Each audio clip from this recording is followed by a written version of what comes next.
Hello hello hello, welcome to my channel my dear friends. मेरा नाम है अभिलाष और आप लोग मुझे द ट्रेडर नेक्स्ट डोर के नाम से जानते हैं। तो चलिए शुरू करते हैं मार्केट का एनालिसिस। चलिए देखते हैं कहाँ का अपॉर्चुनिटीज बन सकता है और बन कहाँ है। तो पहले हम देखेंगे DXY यूएस डॉलर करेंसी, क्योंकि डॉलर दुनिया में सबसे ज्यादा पॉपुलर करेंसी है और सबसे ज्यादा ट्रेड होने वाला करेंसी भी है। तो इसी वजह से डॉलर एक बहुत ही अहम भूमिका निभाता है और डॉलर के चाल चलन गतिविधि पे नजर रखना बहुत ही जरूरी होता है। तो चलिए देख लेते हैं DXY। तो जैसे कि हमने एक्सपेक्ट किया था कि मार्केट अगर नीचे की तरफ जाता है तो 102.20 टू 102.10 सपोर्ट का काम करेगा और मार्केट को वहां पे सपोर्ट मिला भी। उसके बाद मार्केट यहाँ पे रिकवरी शो कर रहा है और मार्केट लास्ट में जाके बंद हुआ 102.59। क्योंकि ये मार्केट ओवरऑल डाउन ट्रेंड में है और फिलहाल अभी तक कोई न्यूज नहीं है, तो फंडामेंटली एंड टेक्निकली DXY अभी भी डाउन ट्रेंड में ही है।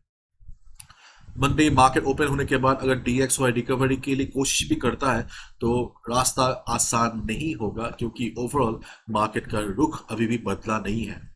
तो पहला रेजिस्टेंस होगा DXY के लिए 102.60 103। ये दो रेजिस्टेंस है मंडे के लिए, क्योंकि ओवरऑल मार्केट डाउन ट्रेंड में है, टेक्निकली फंडामेंटली सेलर्स डोमिनेट कर रहे हैं। तो ये दो रेजिस्टेंस काम कर जाना चाहिए। वहां पे हिट करने के बाद ओके अच्छा खासा चांस है कि मार्केट वहां से रिवर्स करेगा, क्योंकि ओवरऑल मार्केट सेंटीमेंट अभी भी पॉजिटिव नहीं है। अगर वीकेंड में कोई न्यूज आता है जिसके चलते डॉलर उड़ने लगता है तो दैट्स अ डिफरेंट चैप्टर, लेकिन अभी तक कोई न्यूज नहीं है, तो as a result market sentiment काफी हद तक बेयरिश है। Okay. तो अगर मार्केट यहाँ पे जाता है तो हम एक्सपेक्ट कर सकते हैं कि फिर से रिवर्सल आएगा और अगली बार जब मार्केट नीचे की तरफ आएगा कि ये जो पिछला जो सपोर्ट था 102.20 ये शायद काम ना करे, क्योंकि हमारा अगला सपोर्ट है 101.90। ओके, सो ये हमारा लास्ट जो सपोर्ट यहाँ पे लो था मार्केट का, वो शायद इस बार सपोर्ट का काम करेगा। ये वाला सपोर्ट शायद काम ना करे। ठीक है, तो ये है हमारा DXY। और अगर हम यूएस बॉन्ड चार्ट को देखें, बॉन्ड मार्केट अहम भूमिका निभाता है गोल्ड ट्रेडर्स के लिए, क्योंकि जब जब बॉन्ड ऊपर जाता है गोल्ड नीचे जाता है and vice versa. So last videos में लास्ट हमने जब डिटेल में बॉन्ड के विषय में डिस्कस किया था तो मैंने आपको कहा था कि बॉन्ड मार्केट काफी डाउन ट्रेंड में होने के बावजूद मार्केट ने यहाँ पे पिछले हाई को तोड़ दिया था। इसका मतलब ये है कि मार्केट धीरे धीरे रिकवर करने की कोशिश कर रहा है। जब मार्केट नीचे आया भी था क्योंकि पहला देखिए मार्केट लोअर लो फॉर्म कर रहा है। लोअर लो फॉर्म करने का मतलब है मार्केट में सेलर्स डोमिनेट कर रहे हैं, बुल्स की हालत अच्छी नहीं है। लेकिन यहाँ पे मार्केट ने फॉर्म किया एक हायर हाई। उसके बाद देखिए मार्केट ने लोअर लो फॉर्म नहीं किया, मार्केट ने यहाँ पे सपोर्ट ले लिया। ठीक है, तो धीरे धीरे मार्केट का रुख बदल रहा है। तो अगला जो लो होगा बॉन्ड चार्ट का वो काफी इंपॉर्टेंट होगा। तो आई एम एक्सपेक्टिंग कि बॉन्ड यही कहीं से मार्केट रिवर्स करेगा। ओके, इसको यहां तक आना नहीं चाहिए। मार्केट को इस बार एक हायर लो फॉर्म करना चाहिए और हायर लो फॉर्म करने के बाद जब मार्केट ऊपर की तरफ जाएगा वो होगा एक ट्रेंड रिवर्सल। कि फिलहाल ये नजर आ रहा है हमारे यूएस गवर्नमेंट बॉन्ड्स के चार्ट पे, और ये है हमारे सामने XAU USD का चार्ट। अगर आपने कल मेरा इंग्लिश वीडियो देखा तो मैंने आप लोगों को एक लेवल दिया था कि अगर मार्केट 1977 के नीचे जाता है तो हम लोग सेल ले सकते हैं। और जैसा कि हम देख सकते हैं कि मार्केट अच्छा खासा नीचे गया भी, मैंने भी सेल दिया था। लेकिन प्रॉब्लम ये हुआ कि जब मार्केट ने यहाँ पे हमें मतलब मेरा पर्सनली जब सेल का जो पोजीशन था वो जब एक्टिवेट हुआ, एग्जीक्यूट हुआ, उसके बाद मार्केट आप देखिए, आप देख सकते हैं यहाँ पे क्लियरली कि मार्केट ने एक्सट्रीम वॉलेटिलिटी शो किया। इसलिए मैं आपको पिछले कई दिनों से ये कहते हुए आ रहा हूँ कि your target should be 40 to 50 पिप्स, क्योंकि ये मार्केट लगता है कि ट्रेंडिंग है लेकिन काफी अनएक्सपेक्टेड स्पाइक्स आता है। So as a result just to be on a safer side हमें 40-50 पिप्स के रेंज में ही ट्रेड करना चाहिए। एनीवेज मैं तो करीबन मेरा टीपी था अराउंड 70 के आसपास था, लेकिन मैं टीपी तक गया नहीं।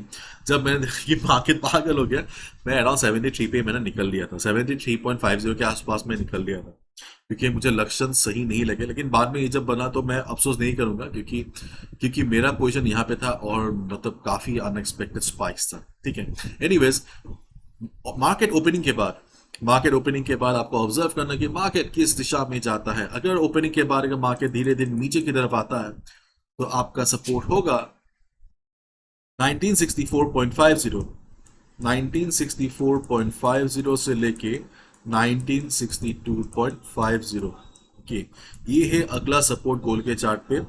क्योंकि आप देख सकते हैं कि मार्केट ने यहाँ पे पहले सपोर्ट लिया था, उसके बाद फिबोनाची रिट्रेसमेंट लेवल भी है और उसके बाद ट्रेंड लाइन भी है। अगर हम इन तीन रीजंस को कंसीडर करें तो हमें क्लियरली नजर आ रहा है कि यहाँ पे बायर्स की उपस्थिति है और हम डेफिनेटली एक्सपेक्ट कर सकते हैं कि मार्केट यहाँ पे सपोर्ट ले लेगा। लेकिन जैसा कि हमको पता है कि वॉलेटिलिटी एक बहुत ही अहम भूमिका निभाता है, लेकिन usually on the first half of Monday Asian session और यूरोपियन सेशन में ओके ज़्यादा वॉलेटिलिटी देखने को नहीं मिलता है। तो अगर मंडे अगर मार्केट नॉर्मल रहा बिना कोई न्यूज़ की वजह से, तो हम एक्सपेक्ट कर सकते हैं मार्केट यहाँ पे सपोर्ट ले लेगा और हम एक बाय पोजीशन ले सकते हैं। एक्सपेक्टेड प्रॉफिट 40-50 पिप सेकेंड। और अगर कोई न्यूज़ आता है जिसके चलते मार्केट अगर भयंकर सेल दिखाता है तब तो ये काम नहीं करेगा। तो यस, कॉमन सेंस और ट्रेडिंग साइड बाय साइड हमेशा चलता है। तो ये है हमारा पहला सपोर्ट जो काफी अच्छा सपोर्ट है। हम डेफिनेटली एक्सपेक्ट कर सकते हैं कि मार्केट सपोर्ट लेगा। अगर नहीं लेता है तो अगला जो सपोर्ट है वो काफी दूर है। ओके, अगला जो सपोर्ट है वो काफी दूर है और वो है अराउंड 1956। 1956 अगला सपोर्ट है। वो खास स्ट्रॉन्ग सपोर्ट नहीं है। स्ट्रॉन्ग सपोर्ट मार्केट में अगला है 1945 के आसपास।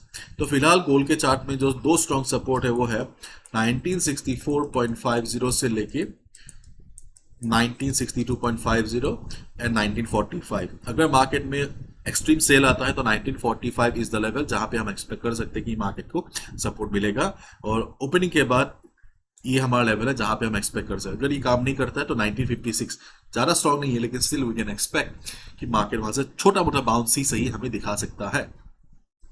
और अगर मार्केट ऊपर की तरफ जाता है ओपनिंग के बाद, क्योंकि ये ओवरऑल मार्केट का ट्रेंड ऊपर की तरफ है और जैसे कि आप देख सकते हैं कि पिछले कई दिनों से स्टैटिक रेजिस्टेंस कोई खास काम नहीं कर रहा है काफी वॉलेटिलिटी की वजह से। तो मैं यहाँ पे आपको बस एक ही लेवल रिकमेंड करूंगा, वो है 1993 वाला लेवल। 1993 बिकॉज यहाँ पे फिबोनाची है 78.6 और यहाँ पे ऊपर का जो ट्रेंड लाइन है क्योंकि वो दो यहाँ पे एक रेजिस्टेंस का काम कर सकता है। सो 1993 के आसपास हम एक्सपेक्ट कर सकते हैं कि मार्केट को स्ट्रगल मिलेगा। अगर मार्केट रिवर्स करता है तो डेफिनेटली हम एक सेल का पोजीशन वहां पे भी ले सकते हैं। ओवरऑल मार्केट ऊपर की तरफ है, बी केयरफुल। एंड अगला चार्ट है हमारे सामने यूरो यूएसडी। ऑलरेडी मैंने अपने इंग्लिश वीडियो में मेंशन कर दिया कि यूरो यूएसडी के चार्ट में वॉलेटिलिटी एक बहुत ही अहम भूमिका निभाएगा, क्योंकि यहाँ पे ऑलरेडी हमें एक अच्छा ट्रेडिंग अपॉर्चुनिटी मिल चुका है एक डबल टॉप फॉर्मेशन के बाद। मैंने आप लोगों को पहले ही इंग्लिश चैनल में बोल दिया था कि एक अच्छा सेलिंग अपॉर्चुनिटी यहाँ पे और हमें वो मिला भी। ओके, और फिलहाल हमारे एक्सपेक्टेशन के अनुसार मार्केट नीचे की तरफ जा रहा है, लेकिन ओवरऑल ये मार्केट अप ट्रेंड में है। Okay, so as a result instead of sell position मैं यहाँ पे बाय अपॉर्चुनिटीज की तलाश में हूँ। तो यहाँ पे वॉलेटिलिटी अहम भूमिका निभाएगा। अगर मार्केट नॉर्मल रहा, टिपिकल मंडे मार्केट के जैसा रहा, तो हमारे पास दो सपोर्ट लेवल्स है, वो है 1.0820 और 1.0796। ये दो सपोर्ट लेवल है जहां पे हम एक्सपेक्ट कर सकते हैं कि मार्केट को सपोर्ट मिलेगा। अगर मार्केट हमारा एक्सपेक्टेशन के अनुसार यहाँ पे आने के बाद बाउंस करता है तो आप एक बाय पोजीशन ले सकते हैं। 30-35 पिप्स तक आपको इजीली मिल जाना चाहिए। अगर इन केस कोई न्यूज के वजह से अगर डॉलर में अगर अच्छा खासा अगर बाइंग देखने को मिलता है मार्केट ओपनिंग के तुरंत बाद, इन दैट केस ये लेवल्स काम नहीं करेंगे। वॉलेटिलिटी का एक अहम भूमिका रहेगा। एज ए रिजल्ट हमारा जो अगला सपोर्ट होगा मार्केट में वो है 1.0772, 1.0772 से लेके 1.0750। ये है हमारा सपोर्ट यूरो यूएसडी के चार्ट में। और एक सपोर्ट है, बहुत स्ट्रॉन्ग सपोर्ट है लेकिन बहुत दूर है, 1.0720 के आसपास। तो फिलहाल इसकी हमें आवश्यकता नहीं है, मुझे लगता नहीं यहाँ तक मार्केट आएगा। तो फिलहाल हमें नजर रखना है इन्हीं लेवल्स पे। मैं कोई रेजिस्टेंस यहाँ पे रिकमेंड नहीं कर रहा हूँ क्योंकि मार्केट ऑलरेडी काफी हद तक सेलिंग देख चुका है और ओवरऑल अप ट्रेंड में है मार्केट। ठीक है, तो फिलहाल हमें सपोर्ट की तलाश होनी चाहिए क्योंकि जो हम जिसकी हम तलाश कर रहे थे वो हमें ऑलरेडी मिल चुका है। GBP USD, okay. इस चार्ट के विषय में पिछले कई दिनों से हम डिस्कस कर रहे हैं कि एक राइजिंग वेज पैटर्न है जिसके चलते हमें सेलिंग अपॉर्चुनिटी मिलना चाहिए। हम काफ़ी दिनों से वेट कर रहे थे और लास्ट में हमें अब जाके मिला है। तो अगर आप ऑलरेडी एक सेल पोजीशन लिए हुए हैं तो आपको कुछ करने की आवश्यकता नहीं है। फर्दर डाउनसाइड पॉसिबल है जीबीपी यूएसडी के चार्ट पे। तो मंडे मार्केट ओपन के बाद अगर मार्केट नीचे की तरफ जाता है तो बहुत अच्छी बात है, आपका जो मुनाफा है और वो बढ़ने रहेगा। ओके। और अगर आप नए पोजीशन की तलाश में, न्यू अपॉर्चुनिटीज के तलाश में हैं तो जस्ट इंतजार कीजिए सही समय का। अगर मार्केट नीचे की तरफ आता है, ओके, अगर मार्केट नीचे की तरफ आता है, यहाँ पे मैं सेल रिकमेंड नहीं करूंगा, मैं आपको बाय रिकमेंड करूंगा क्योंकि ऑलरेडी मार्केट इसके नीचे से निकल चुका है। ठीक है। पैट पैट क्या बोल रहा हूँ पैटर्न के पैटर्न से मार्केट निकल चुका है। तो 1.2277 के आसपास हमें एक सपोर्ट मिल जाना चाहिए मार्केट में। ये हमारा पहला सपोर्ट है और दूसरा सपोर्ट है 1.2186, ये हमारा दूसरा सपोर्ट है। इसका सपोर्ट है वो काफी दूर है, तो एज ए रिजल्ट ओके यहाँ तक आने की संभावना कम है, लेकिन स्टिल मैंने आपको बस बोल के रख दिया है। ठीक है। 1.2277 लेवल, ओके, ये सपोर्ट मैं इसीलिए रिकमेंड कर रहा हूँ। अगर आप देखोगे तो करंट मार्केट प्राइस से ये भी काफी दूर है, लेकिन क्योंकि ये ऑलरेडी वेज पैटर्न से बाहर निकल चुका है तो एज ए रिजल्ट हमें इमीडिएट सपोर्ट कंसिडर नहीं करना चाहिए। संभावना रहता है कि मार्केट सपोर्ट को तोड़ देगा, इसीलिए हम बस इस सपोर्ट को फिलहाल कंसिडर कर रहे हैं। और अगर मार्केट ओपन के बाद अगर मार्केट ऊपर की तरफ जाता है तो देयर इज अ पॉसिबिलिटी कि 1.2364 के आसपास मार्केट को यहाँ पे रेजिस्टेंस मिलेगा। क्यों मिलेगा? आप देख सकते हैं यहाँ पे एक ट्रेंड लाइन है जो पहले रेजिस्टेंस का काम कर रहा था। ओके, अभी ये पहले सपोर्ट का काम कर रहा था, अभी रेजिस्टेंस का काम करेगा। उसके बाद आप देखिए वहां पे फिबोनाची है, फिबोनाची 38.2% रिट्रेसमेंट लेवल है और मार्केट यहाँ पे पहले सपोर्ट दिया था, तो पिछला सपोर्ट अभी रेजिस्टेंस का काम करेगा। तो अगर हम सब रीजंस को अगर हम एक साथ जोड़ के देखें तो there is a good chance कि मार्केट को यहाँ पे रेजिस्टेंस मिल सकता है 1.2364 के आसपास।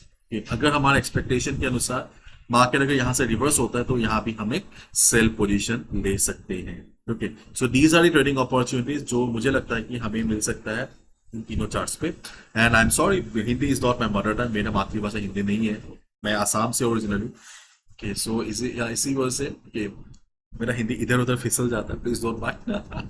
आप लोग ने काफ़ी रिक्वेस्ट किया था तो इसलिए मैं हिंदी में वीडियोस बनाने की फिलहाल कोशिश कर रहा हूँ। एनीवेज, ये मेरा एनालिसिस है, गलत भी हो सकता है, कोई ट्रेडर 100% एक्यूरेट नहीं होता है, हम सबका ऐसा लीड होता है। So please follow proper risk management, be careful, take care.